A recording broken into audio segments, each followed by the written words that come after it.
बाळांनो, मी झाड, तुम्ही मला वृक्ष सुद्धा म्हणता. मी तुम्हाला सावली देतो, फळ देतो. इतकेच नव्हे तर पावसात तुम्ही माझा आडोसा घेता, उन्हात तुम्ही माझ्या सावली खाली बसता.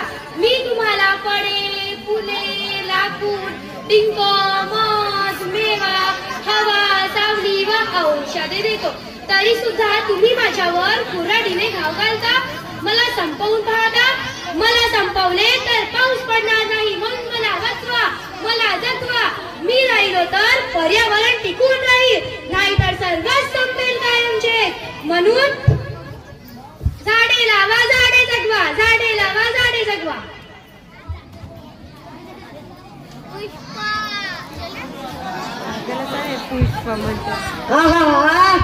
काय सुंदर झाडे, मस्त फळा फुलांनी बहरलेली. त्यांची फांदी खोड तर बघा किती मोठा आहे.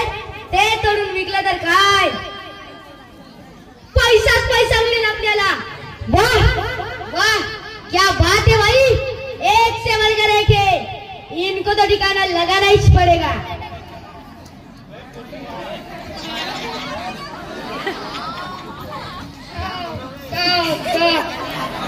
कंसाने डडी मारली की काय, कुठेच पाण्याचा थेंब दिसत नाही.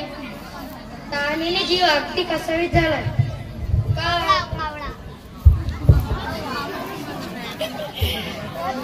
हे मानवांनो, तुम्ही माझा वापर जपून करा, माझ्याशिवाय तुमच्या जीवनाचा रथ कोलमडून पडेल. एवढे माझे महत्व असूनही तुम्ही माझा गैरवापर करता. आज जो येथे तो झाडे तोडतो, पाण्याचा अपव्यय करतो, मग नैसर्गिक समतोल कसा राहणार. म्हणून लक्षात ठेवा, पाणी हे जीवन आहे. पाणी अडवा, पाणी जिरवा, पाणी अडवा, पाणी जिरवा.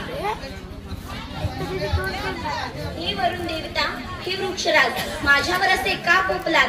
काही माझी राहिली अवस्था, या साऱ्या जगाचं पोशिंदा, तरी मलाच खायला अन्न नाही की प्यायला घोटभर पाणी नाही. निसर्गाने का बरं माझ्याकडे पाठ फिरवली असेल.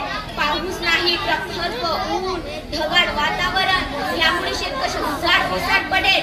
सततच्या नापिकीमुळे कर्जाचा डोंगर झालाय डोंगर. कंटाळा आलाय मला या हताश जीवनाचा. नकोय असे कर्ज बाजारे जीवन. जय धरणी माता. आता इथे जीवन मी संपवून टाकते.